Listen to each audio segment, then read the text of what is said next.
back to my Karate Kid review series leading up to Karate Kid Legends in May. I've already talked Karate Kid Part 2, and the Cobra Kai TV show. Now we're continuing with the Karate Kid Part 3, which once again stars Pat Morita as Mr. Miyagi and Ralph Macchio as LaRusso, while also bringing back Martin Kove as Kreese and adding Thomas Ian Griffith as Terry Silver, and a new adversary, Mike Barnes, played by Sean Kanan. The Karate Kid Part 3, I honestly feel like, is better than Part 2. I feel like this has a bit more going on for it than Part 2. For those who might have been a little bit bored during the last couple of them, expecting a lot of karate, especially the second one, where it does feel like it is moving a little bit slower than normal, or at least slower than the first one, there is a lot more karate in this movie, and I think that this movie's saving grace actually relies in Kreese and Terry Silver. The movie takes place almost immediately after the second one. Miyagi and LaRusso have returned from Okinawa.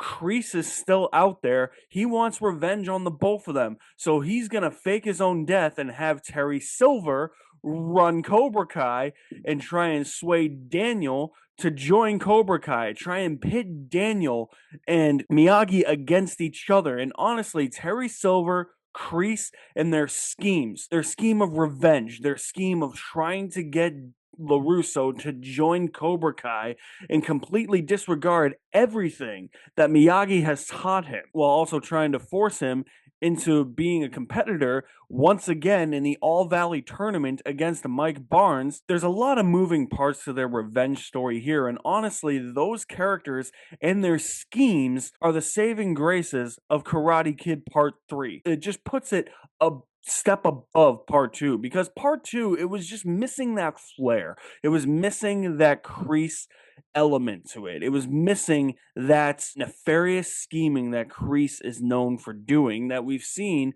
in the first movie, that we see in this movie, that we see in the entirety of Cobra Kai, essentially. Which makes me believe that this movie and the second one should have been flip-flopped. I think that this would have worked better as a Part 2 compared to what we got with the second one. The second one probably should have been the third one, because if you want to do something different, I feel like the third one is where you would do something different, whereas the second one is the one where you would do something very similar to the first one. But that didn't really sit well with the director John G. Avildsen or the writer Mark Kamen. They did not like making what they essentially felt was a remake of the first one, retreading familiar waters. This plan of Kreese and Silver's really rears its ugly head perfectly, and Silver is even more brutal, ruthless, and mean than Kreese. If you thought Kreese was bad, wait until you see Terry Silver in this movie. Pat Morita is, of course, always as charming and funny as he is as Miyagi. Something else I think gives 3 a step up over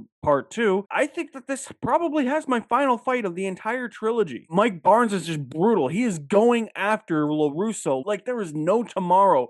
Fast, quick movements, and LaRusso really has to adapt to that and try and beat Cobra Kai once again in the All Valley tournament. It's a really, really intense fight, and you really fear for LaRusso's safety in that fight. That's probably the one fight where I'm like, he could legitimately die right now. But I understand why they essentially didn't want to make this movie, and they felt that they were remaking the first one, because it really kind of is essentially the first one, but it really proves that if the formula isn't broke, don't fix it. With that being said, though, I think that this is probably the most poorly made out of all the Karate Kid movies to this point. This movie came out in 1989. Ralph Macchio, at this point in his life, was pushing 30 years old. I believe he was 28 when this movie came out, or at least when he was filming. As I said in the review for Part 2, in universe, Part 2 and Part 3 take place 6 months after the events of the first movie. But in real life, Part 2 was released 2 years after the first one, and Part 3 was released 5 years after the first one. And in those 5 years, you can see how much Ralph Macchio has aged, and whoa, it is super distracting. Especially considering how old LaRusso is supposed to be in this movie. There's a lot of really terrible ADR in this movie that I noticed on this watch of the movie. This was actually the first time I had seen it, and I had heard some really negative things about this one, but the ADR is probably one of my biggest issues with this movie. There's so much of it, especially throughout that final fight. Even though that final fight is my favorite part of the movie and my favorite fight in the entire series, there's so much ADR that even got distracting after a while. Like, you can even see where characters have their backs turned to you and they're saying something, but you know that they're not moving their lips. It's one of those scenarios. Hey! On your line! He'll get up. He's too dumb not to. Russo! On your line!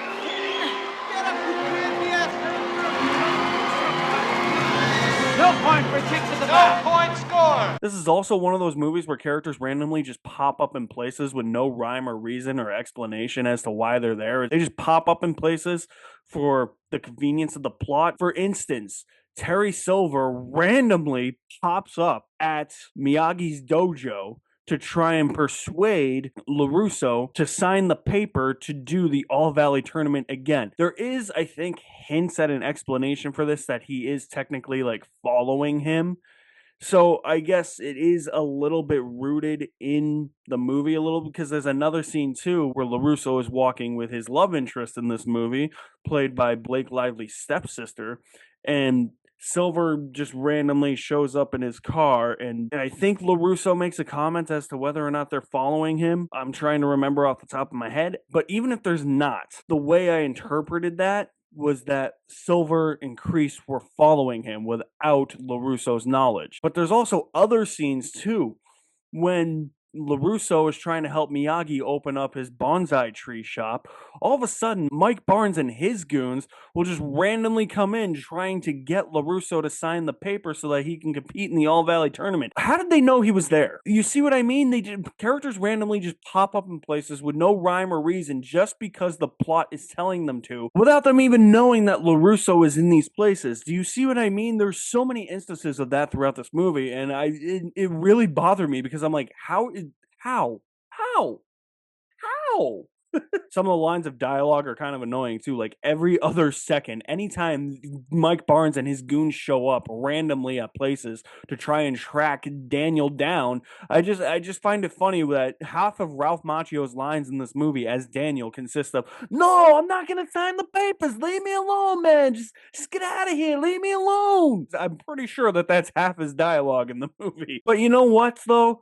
I do find this more enjoyable than part two. Despite it, I think it being made in a less enthusiastic way, like it is pretty poorly made, it did remind me a lot of the first one, and I feel like it just felt more like a natural progression from the first one. This and two should have been flip-flopped, I think. And I do have a lot of fun watching this movie because it is Kreese enlisting Silver's help to get revenge on Daniel and Miyagi, and trying to get Daniel to join Cobra Kai, which is successful. That scene where he has to punch the wood and he looks at his knuckles and realizes they're bleeding, and he realizes what he's done, and then that's the big reveal that Kreese is the mastermind behind this plan, and Terry Silver is actually a huge ass villain. One of the best scenes in the entire trilogy, and really what makes this movie stand out for me in my mind compared to the second one. Terry Silver single-handedly saves this movie. I'm gonna give Karate Kid Part 3 a B-.